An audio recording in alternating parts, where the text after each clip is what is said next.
Bonjour, ici Sébastien, bienvenue en direct avec moi pour une session dont le thème est investir en vous-même pour réussir. Comme d'habitude, je vais commencer la session avec des cas concrets d'entrepreneurs et ensuite, aujourd'hui, je vais répondre à un certain nombre de questions qui m'ont été posées sur ma page Facebook afin de vous aider à développer votre vie d'entrepreneur, votre entreprise et votre vie d'entrepreneur. Alors, voici quelques-unes des questions qu'on va aborder aujourd'hui. On va parler un petit peu de l'importance de s'entourer d'un groupe de personnes qui vous aident à progresser. On va parler aussi de comment faire pour se détacher de la peur de se lancer dans un partenariat ou d'accepter des actionnaires ou des associés dans son entreprise. Je vais aussi parler de façon de se démarquer sans avoir à simplement casser les prix. On va ensemble discuter un petit peu de la remobilisation de vos collaborateurs pendant une période de crise. Je vais vous expliquer aussi comment faire pour minimiser l'impact de la bureaucratie et de la paperasse dans votre entreprise. On va parler de comment vous pouvez faire pour avoir une vie privée épanouie même si vous avez une vie professionnelle qui fonctionne à 10 000%. Et d'aspects de marketing, de choses concurrentielles. Et quelqu'un m'a aussi posé une question par rapport à l'apprentissage de l'anglais. Donc, on va aussi l'aborder ensemble pendant cette session de direct. Donc, si vous avez des questions pendant que je discute, que je vous explique, que je réponds à vos conseils, eh bien, posez-moi vos questions dans les commentaires juste en dessous de cette vidéo. Je les regarde tous et ça m'aide à être sûr que mes réponses sont claires pour vous et que vous tirez le maximum de cette session d'aujourd'hui. Et à la fin de cette session, je ferai gagner un exemplaire de mon livre Le chemin vers le sommet. Donc, c'est maintenant, si vous avez un message ou une question qu'il faut me le poser pour que je puisse éventuellement l'aborder aussi pendant le direct, en plus des messages auxquels je vais répondre aujourd'hui. Donc, attaquons directement dans le vif du sujet avec un exemple d'entrepreneur, un exemple concret d'un de mes clients. Il s'agit de Yann qui vit en Suisse. Et Yann était membre d'un des groupes d'accompagnement que je proposais en 2011. Récemment, il était en conversation avec Marc, qui est mon directeur commercial et expert en développement d'entreprise. Et donc, je voudrais prendre l'exemple de Yann parce que je trouve qu'il est particulièrement intéressant. Yann a une activité. En fait, il est entrepreneur du bâtiment, spécialiste dans l'électricité. Il réalise déjà un joli chiffre d'affaires. Et aujourd'hui, il est temps pour lui d'utiliser son expertise dans le développement d'entreprise pour aider d'autres entrepreneurs à reprendre ces modèles, ces façon de développer une activité en ligne et aider ces personnes à se développer aussi. Eh bien, c'est un apprentissage d'une nouvelle compétence pour lui, même en étant un entrepreneur accompli. Quand on passe d'un business model particulier à un autre, eh bien, il est toujours important de s'assurer qu'on a les compétences liées à son nouveau modèle d'affaires. Et donc, Yann est en discussion avec Marc au sujet de mon groupe Mastermind, mon groupe Les Agisseurs, qui est un groupe d'entrepreneurs qui se réunit plusieurs fois par an. Et pour moi, c'est hyper important. Le thème de cette session d'aujourd'hui, c'est investir en soi-même. C'est hyper important à la fois d'investir en soi-même financièrement pour aller se développer, pour apprendre davantage. C'est aussi important d'investir en soi-même pour avoir toujours cette dimension d'oser être un débutant. S'il y a quelque chose pour moi qui est un des traits de caractère qui, selon moi, ont le plus contribué à mon succès, c'est le fait d'oser me mettre dans des situations où je suis débutant comparé à d'autres personnes qui m'entourent dans un domaine et voulant atteindre la maîtrise, j'ai l'humilité de poser les questions que d'autres considéraient comme étant les questions bêtes. Un des points clés de mon prochain livre, Entrepreneur libre, qui sera apparaître bientôt, un des points clés pour moi, une des 9 habitudes de l'entrepreneur, c'est d'oser poser des questions bêtes à des gens qui sont beaucoup plus intelligents que nous ou beaucoup plus accomplis dans un domaine donné. Et voilà, c'est pour ça, Yann, que je suis touché que tu sois intéressé par ce groupe Mastermind des Agisseurs. On aura l'occasion de discuter quand tu auras posé ta candidature pour voir si ça correspond pile poil et si c'est effectivement ce qui peut t'aider. Mais je trouve que ayant déjà développé plusieurs sociétés et étant en train de te positionner sur un nouveau modèle d'affaires, une nouvelle façon de faire, c'est intéressant d'avoir à nouveau cette attitude de dire ok, j'ai peut-être besoin d'apprendre des nouvelles choses et de me placer dans un groupe qui va me permettre d'aller beaucoup plus vite. Ça a été le cas de plusieurs personnes qui sont aujourd'hui membres de mon groupe Mastermind les Agisseurs. C'est le cas de Myriam qui est également suisse, qui est conseillère en images et qui, en passant du modèle agence au modèle formation en ligne, eh bien, a besoin de ce savoir-faire nouveau et c'est pour ça qu'elle a rejoint le groupe. C'est le cas de Isabelle qui vend des motifs de broderie et qui, depuis qu'elle a fait partie du groupe, a complètement changé son modèle d'affaires pour mieux vendre ses produits en ligne, pour faire des ventes additionnelles de ses produits en ligne, pour bientôt proposer un programme par abonnement, pour maintenant devenir revendeur de machines à broder, ce qui est un des besoins principaux de ses clients, mais qu'elle n'avait pas forcément osé faire ce pas-là avant de rejoindre le groupe. Donc c'est important. Quand on parle d'investir en soi, c'est à la fois parce qu'on a la vision de devenir plus grand, mais c'est aussi parce que on a l'humilité de savoir que par rapport à là où on en est aujourd'hui, même si c'est très très haut, même si on est au sommet de l'Everest aujourd'hui, et on pourrait atteindre la Lune, et c'est toujours intéressant de s'entourer d'astronautes à ce moment-là parce que c'est une compétence totalement différente. Alors, à la fin de cette session, comme je vous le disais, je fais gagner un exemplaire de mon livre « Le chemin vers le sommet ». Restez bien jusqu'à la fin et je vous expliquerai comment vous pouvez gagner ce livre. Donc, bonjour à Joao, Slim, Marie, Lia, Priska, Edzer, Mekulom, Patence, Salamat, Sophie, Béatrice qui sont en ligne avec moi aujourd'hui. Donc, je vous ai dit qu'aujourd'hui, on allait parler de nombreux sujets puisqu'il y a beaucoup de questions qui me sont posées sur ma page Facebook et que je veux vous permettre de développer votre activité. Donc, je réponds à un maximum de questions et certaines de ces questions, c'est par rapport au partenariat et association, accepter des actionnaires dans son entreprise, se démarquer par rapport à la concurrence, remobiliser ses collaborateurs.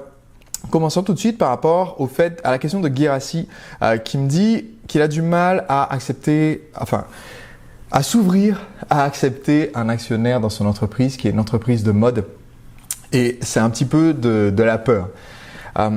Quand on veut se développer, on a atteint au bout d'un moment un stade où il est trop tard pour, où si on se développe tout seul en solo, il y a un moment donné où on commence à avoir vraiment beaucoup d'appréhension à accueillir d'autres personnes, que ce soit en tant que employé, en tant que partenaire ou prestataire, en tant qu'associé. Et c'est vrai qu'à un moment donné, tout seul, on a une certaine limite.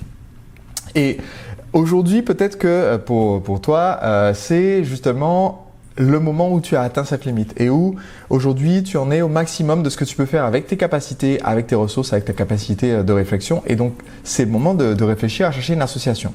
Pour moi, s'il y a quelque chose qui aide énormément quand on réfléchit à un projet, c'est se demander, j'ai répondu à cette question dans ma précédente vidéo, de se poser les 10 questions qui permettent de faire le filtre par rapport à un projet. Cette association, il faut que tu fasses ce même filtre, savoir est-ce que ça passe le filtre des 10 questions que j'ai évoquées dans ma précédente vidéo. Si tu n'as pas vu cette vidéo, va simplement soit sur ma page Facebook et cherche la vidéo qui s'intitule « Faire le tri dans vos projets, 10 questions à se poser » ou sur ma chaîne YouTube, youtube.com/c'est Dieu le client. Une fois que j'ai fait ça, maintenant la question c'est est-ce que ce partenaire est la bonne personne? Ce partenaire ou cet associé, est-ce que c'est la bonne personne? Il faut te rendre compte que quand tu développes un projet d'entreprise avec quelqu'un, c'est un peu comme un mariage. Donc, il y a des raisons extérieures qui peuvent faire que ça peut être ou pas la bonne chose, mais il y a aussi des raisons intérieures. Est-ce que cette personne, tu as la confiance et la relation qui fait que sur le long terme, ça va marcher? Et j'ai vu beaucoup d'entrepreneurs se lancer dans des projets en association où ils connaissaient à peine l'associé potentiel. Si on connaît à peine l'associé potentiel, c'est un peu comme si tu étais dans un bar, tu as rencontré quelqu'un et dès la première rencontre et la première conversation, vous vous êtes dit tiens, on va se marier. C'est peut-être un petit peu trop rapide. Et si tu n'as pas vu le film La Reine des Glaces, je l'ai regardé avec ma famille hier. Si tu n'as pas vu le film La Reine des Glaces, je te conseille de le regarder, c'est un film pour enfants, mais ça dit tout ce qu'il y a à savoir sur cette idée de vouloir se marier dès la première rencontre. Donc, pour moi, Guérassi, je te dirais de réfléchir d'abord à cette personne. Est-ce que tu te vois dans 25 ans être encore marié avec elle en entreprise et est-ce que ça peut marcher justement sur ce long terme? J'ai une question qui m'a été posée par Mekulom qui est au sujet maintenant de la remobilisation des collaborateurs dans une période de crise. Et pour moi, ces deux questions sont liées, celle à laquelle je viens de répondre et la nouvelle question, même si le thème est complètement différent. Dans les deux cas, il s'agit d'une situation où votre réaction interne a plus d'importance que ce qui se passe à l'extérieur. Si j'ai quelqu'un qui est sur le papier, le parfait associé, partenaire potentiel, on a un projet d'entreprise qui sur le papier est un super projet, mais que à l'intérieur, ça me fait pas vibrer ce projet, ça n'ira nulle part. Là, c'est la même chose pour toi, Mekulom, par rapport à tes collaborateurs. La période de crise c'est essentiellement une période de crise en intérieur. Même dans une période dite de crise économique et où tout le monde court partout comme si c'était la période d'incendie, même pendant cette période-là, il y a des entreprises sur chaque marché, il y a une entreprise qui est en train de cartonner. Il y a une entreprise qui est en train de grandir, de prendre des parts de marché. Il y a une entreprise qui est en train de se développer. C'est en général pas l'entreprise qui est en train de casser les prix, c'est l'entreprise qui est la plus créative, la plus dynamique. C'est l'entreprise qui ne se pose pas la question de qu'est-ce que je fais malgré la crise, mais plutôt l'entreprise qui se pose la question de comment je continue à me développer et à apporter plus de valeur à mes clients. Donc, si tu veux remotiver tes collaborateurs, la question numéro 1 pour moi, et c'est le titre d'un de mes prochains livres, la règle numéro 1 pour les entrepreneurs, la règle numéro 1, c'est d'apporter plus de valeur. Comment est-ce que tu fais pour retrouver la passion pour ton secteur? Comment est-ce que tu fais pour être ce que les Américains appellent un game changer, c'est-à-dire celui qui change les règles du jeu et qui va apporter quelque chose de nouveau, une dimension nouvelle sur son marché, parce que c'est ça qui va faire que les clients vont venir vers toi, même en période dite de crise, et vont résonner avec ton message. J'ai un exemple concret, un de mes clients qui est basé au Brésil. Le Brésil connaît, alors je vous parle et où je fais cette vidéo, connaît une de ses périodes les plus difficiles. La monnaie du Brésil a perdu la moitié de sa valeur en l'espace des 2 dernières années. L'économie est en train de se contracter. Mais Erico, donc mon client, s'est développé énormément au cours des 2 dernières années. En fait, il a plus que doublé la taille de son entreprise au cours des 2 dernières années, alors que il a doublé en euros, d'accord, alors que la monnaie brésilienne a chuté. C'est-à-dire qu'il a multiplié par 4 ou par 5 la taille de son entreprise dans le même temps, alors qu'il vend un produit qui est un produit haut de gamme. Et comment est-ce que ça s'est produit? Eh bien, parce qu'il apporte énormément de valeur. Si vous allez voir, ne serait-ce que sa chaîne YouTube ou sa page Facebook, Erico Rocha, eh bien, vous allez voir que tout comme moi, il contribue énormément en faisant des vidéos, en faisant des webconférences, en publiant des conseils, en faisant des articles sur Internet pour montrer son expertise, pour aider ses clients à aller du point A au point B. Et parce qu'il aide les gens à avancer, eh bien, les gens restent à ses côtés. Et c'était aussi une des questions qui avait été posée par Elvis sur ma chaîne YouTube qui était comment est-ce qu'on fait pour transformer les prospects en fidèles clients? Eh bien, en apportant de la valeur. C'est comme ça qu'on fidélise les gens. C'est comme ça qu'on les rend addicts à ce que vous apportez. D'ailleurs, je reconnais certains noms de personnes qui sont connectées avec moi sur le direct. Je passe bonjour à Anne, à Lydia, à Aina, à Ouattara, à Leandro. Coucou Leandro qui fait partie du mastermind et coucou Audrey aussi qui fait partie de mon mastermind des agisseurs. Ce sont des personnes qui suivent ce que je fais, qui regardent, qui sont là aujourd'hui. Leandro, par exemple, et Audrey me voient plusieurs fois par an, participent à toutes mes formations vidéo, participent à mes ateliers et pourtant ils sont encore en ligne avec moi aujourd'hui sur cette session de direct. Pourquoi? J'espère parce que ça apporte de la valeur ajoutée et c'est pas juste pour le loisir, d'accord? C'est aussi parce que ça apporte de la valeur en tant qu'entrepreneur dans leur vie. Et si vous faites ça par rapport à vos clients, si vous apportez, vous êtes celui qui apporte de la valeur, qui apporte des conseils, eh bien c'est ce qui va créer cette addiction de vos clients. Restez bien en ligne avec moi. Je rappelle que je fais gagner un exemplaire du livre Le chemin vers le sommet tout à l'heure. Et petite astuce, je le ferai gagner parmi les gens qui ont cliqué sur s'abonner au live et qui ont laissé un commentaire. Donc, si vous voulez avoir le maximum de chances de gagner un exemplaire du livre, faites-le maintenant. Cliquez simplement sur le bouton s'abonner qui apparaît quelque part normalement en haut. Un petit bouton bleu ou jaune, s'abonner au live. Si vous cliquez dessus, ça vous permettra de recevoir une petite notification la prochaine fois que je suis en direct pour pouvoir voir la session, poser vos questions, interagir avec moi en direct. Alors, j'avais une question de Marilyn à laquelle je veux vraiment répondre aujourd'hui, qui est comment avoir une vie privée quand on a une vie professionnelle qui fonctionne à 10 000%. Et quand on est entrepreneur, surtout quand on démarre et en général quand on est solopreneur, quand on démarre, c'est un petit peu difficile de poser la limite entre vie personnelle et vie privée. C'est difficile de le faire sur un côté financier parce que si vous démarrez, vous avez peut-être un compte en banque qui est votre compte perso et votre compte d'entreprise en même temps, ce que je vous conseille de ne pas faire. Donc, si vous m'écoutez aujourd'hui et que votre compte en banque perso, c'est le même que votre compte en banque d'entreprise, ça vaut surtout pour les auto-entrepreneurs, micro-entrepreneurs, entreprises individuelles, eh bien, changez ça tout de suite. Allez voir votre banquier, dites-lui que vous voulez créer un nouveau compte. Vous n'êtes pas obligé d'avoir toutes les options sur ce compte si vous voulez faire des économies. Ça vous coûtera quelques euros seulement par an. Faites un compte séparé pour votre entreprise et votre compte perso. Déjà, c'est une première base de gestion financière importante. Maintenant, pour votre gestion du temps, c'est aussi important d'avoir une certaine séparation. Il y a un moment donné où il faut faire attention. Et je ne suis pas parfait là-dessus, mais j'essaie d'y être attentif. Parce que Sinon, vous vous retrouvez à travailler 7 jours sur 7, 24 heures sur 24 et à un moment donné, c'est trop. À un moment donné, c'est trop. Vous êtes distant des gens qui sont censés être vos proches, mais qui sont lointains. Vous êtes distant de vous-même parce que vous passez trop de temps dans vos projets et ça nuit à votre créativité. Un des facteurs principaux qui font la créativité dans la vie d'un entrepreneur, c'est le fait d'avoir un temps pour faire un break. C'est le fait d'avoir de l'espace pour respirer, où on n'est pas concentré sur un projet donné, mais où notre esprit peut vagabonder et c'est ça qui lui permet de faire des connexions. Le cerveau humain est fait pour pouvoir se reposer la nuit. Et comment est-ce qu'on fait pour se reposer la nuit? Eh bien, quand on dort, notre cerveau n'est pas du tout inactif. Il est en train d'utiliser tout ce qu'il a appris dans la journée pour assimiler, pour créer des connexions. Et ces connexions mènent à des apprentissages, parce qu'un apprentissage, c'est lié des choses qu'on savait déjà. Quand on n'est pas en train de créer une nouvelle connexion à partir de rien, on est en train de connecter des choses qu'on savait déjà pour créer cet apprentissage. Et ça se fait la nuit. Et la nuit, on est aussi en train de connecter des choses existantes pour avoir des choses nouvelles. Quand on rêve, c'est souvent ce qui se passe, d'accord? C'est un peu psychédélique. Mais quand on se réveille et quand on a eu ce temps de repos, c'est là qu'on est rechargé pour être créatif. Et dans votre vie d'entrepreneur, c'est important d'être créatif. On parlait tout à l'heure de comment faire pour se distancer de la concurrence. Pour se distancer de la concurrence, il faut de la créativité. Et là, sur le direct, j'ai Johan qui me dit que quand on est entrepreneur seul, impossible de décrocher. C'est une croyance limitante, Johan. C'est complètement faux. Au contraire, quand on est entrepreneur seul, il est obligatoire de savoir décrocher. Parce que si tu ne sais pas décrocher, tu ne seras jamais entouré de personnes. C'est un cycle qui s'auto-entretient.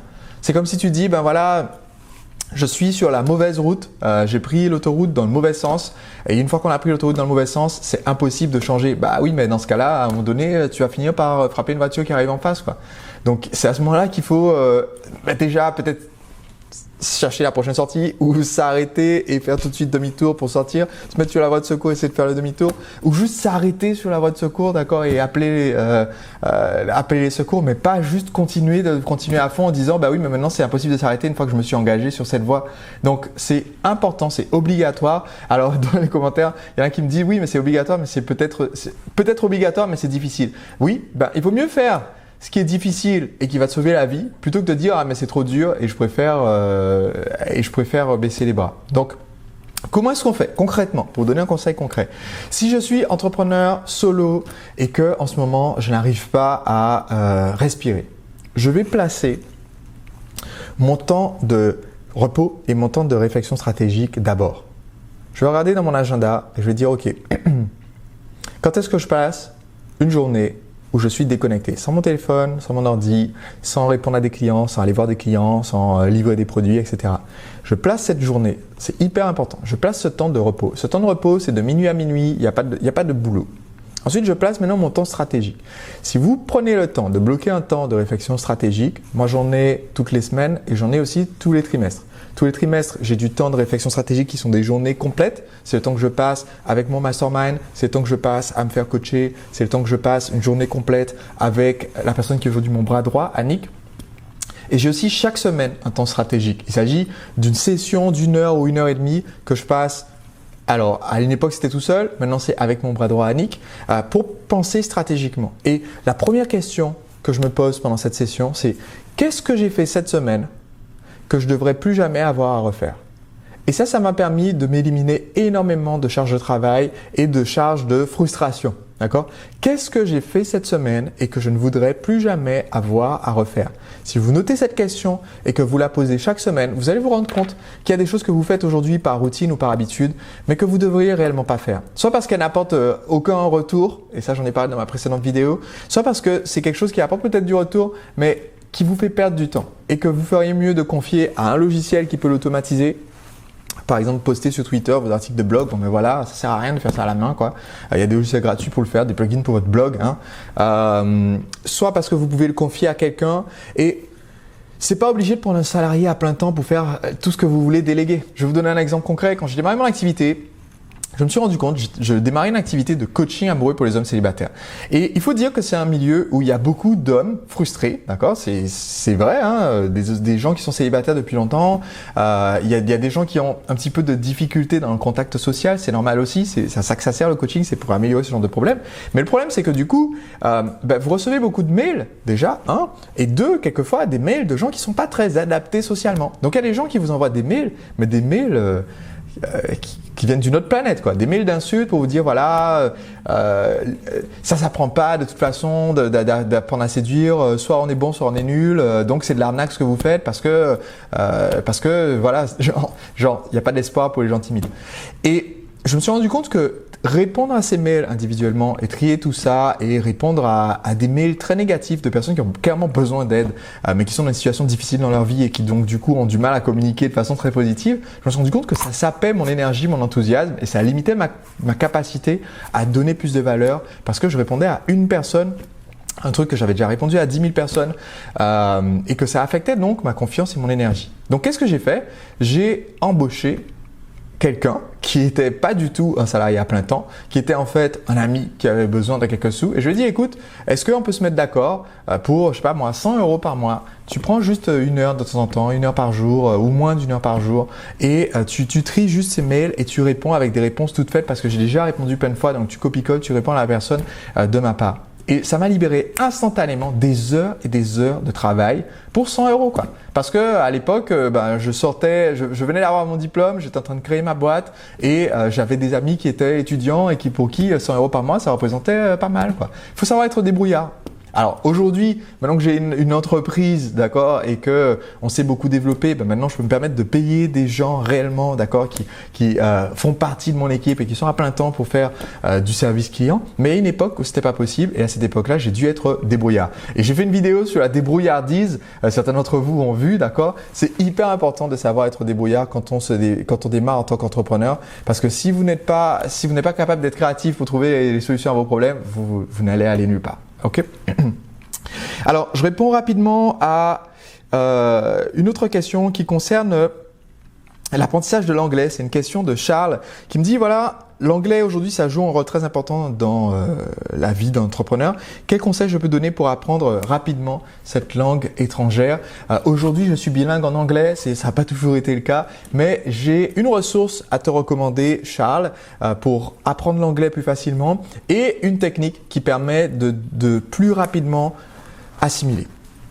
Premièrement, ce qu'il faut comprendre quand on veut apprendre une langue étrangère et l'apprendre rapidement, c'est que l'oral est toujours plus rapide que l'écrit. C'est comme ça qu'on apprend. Le cerveau humain n'est pas fait pour apprendre une langue par écrit. Donc, je vais t'économiser énormément de temps en t'économisant tout ce qui est appli et cours qui sont concentrés sur de l'écrit. C'est de la perte de temps. C'est pas la meilleure méthode pour rapidement maîtriser. Si tu apprends l'oral, l'écrit viendra facilement. Si tu apprends l'écrit, tu finiras jamais.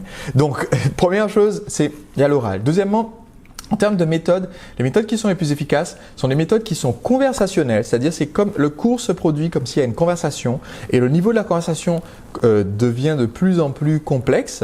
On commence avec un échange avec le professeur sur des bases qui sont très similaires à la langue de départ. Par exemple, si j'apprends l'anglais et que ma langue de base c'est le français, eh bien quelque chose qui aide énormément, c'est de savoir que tous les mots qui finissent en ible et able sont les mêmes en anglais. Donc impossible, c'est impossible. Capable, c'est capable. D'accord? Une fois que je sais ça, ça me donne déjà ça me donne plusieurs milliers de mots de vocabulaire, d'accord? Vivable, est-ce qu'on dit vivable? Non, on dit pas ça. Bon, mauvais exemple. Voilà, bon, je vais prendre un mauvais exemple, ça arrive, je sais pas moi les profs. Donc, je commence avec une base et à partir de cette base, on va construire. Donc, c'est possible, it is possible. Okay. Et ensuite, ce qui est important, c'est la répétition espacée. Qu'est-ce que ça veut dire répétition espacée?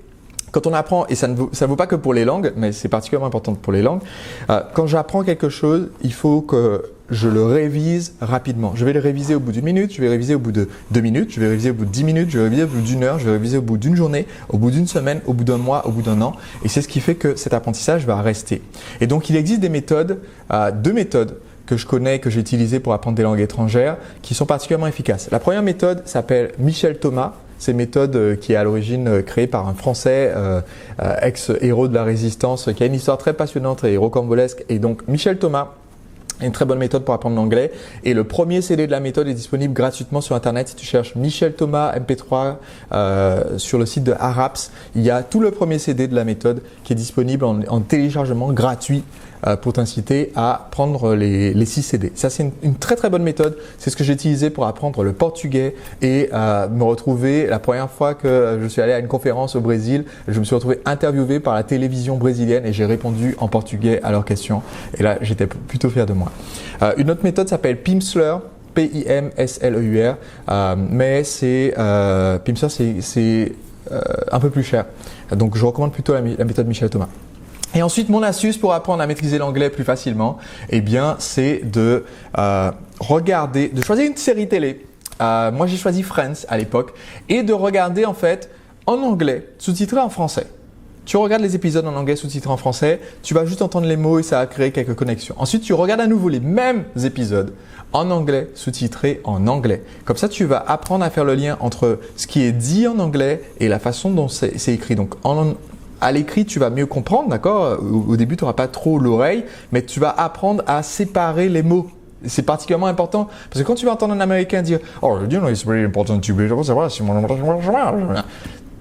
Au début, ton cerveau n'est pas capable de distinguer les phonèmes pour en faire des mots et pour en tirer le sens, alors que par écrit, ça va être plus facile. Donc, autant je t'ai dit que pour apprendre l'anglais, il faut le faire à l'oral, autant pour entraîner ta compréhension, c'est bien d'avoir l'audio plus le texte en sous-titres. Et ensuite, une dernière fois, tu vas réécouter et cette fois-ci sans sous-titres du tout. C'est ce que j'ai fait, j'ai regardé les 10 saisons de Friends, d'abord sous-titré en français, puis sous-titré en anglais, puis pas sous-titré du tout. Et à la fin, j'étais beaucoup plus à l'aise en anglais et pendant mon premier voyage à l'étranger qui était en Irlande, j'étais capable de comprendre ce qu'on me disait, même avec l'accent irlandais, ce qui est quand même une jolie performance. Alors, on arrive vers la fin de cette session de direct aujourd'hui et je voulais vous faire gagner un exemplaire de mon livre Le chemin vers le sommet, comment devenir et rester le numéro 1 dans n'importe quel secteur, vivre selon vos propres règles, gagner une fortune et devenir un modèle pour d'autres. C'est un livre qui vous apprend comment devenir le numéro 1 dans votre secteur, comment faire pour apporter davantage de valeur pour vos clients. Je vous enseigne un principe qui s'appelle le potentiel de fidélisation. Je vous enseigne comment le calculer pour savoir comment va se développer votre entreprise et pour fidéliser vos clients existants. Je vous donne des conseils pour vous aider à vous développer en tant qu'entrepreneur, ce qui va instantanément aider votre entreprise à grimper. Et pour gagner ce livre en cadeau, ce que vous devez faire maintenant dans les secondes qui viennent, c'est déjà cliquer sur s'abonner au live. Donc, vous devez être abonné au live pour pouvoir gagner et me laisser un message maintenant dans les commentaires et je vais juste scroller comme ça et faire la roulette et pointer quelqu'un dans les commentaires qui aura gagné le livre. Donc, faites-le maintenant. Laissez-moi un commentaire maintenant sous cette vidéo et je vais faire le scroll dans quelques instants pour recevoir le livre. Donc, si vous ne gagnez pas le livre, achetez-le.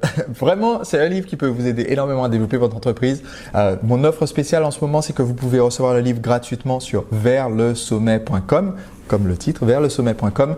Et je vous permets de recevoir le livre gratuitement, de le lire pendant 15 jours. Et si vous aimez le livre, seulement si vous aimez le livre, vous le payez au bout de 15 jours. Allez, c'est parti, je fais gagner le livre. Hop là, c'est Nathalie Brigitte qui remporte le livre. Félicitations Nathalie.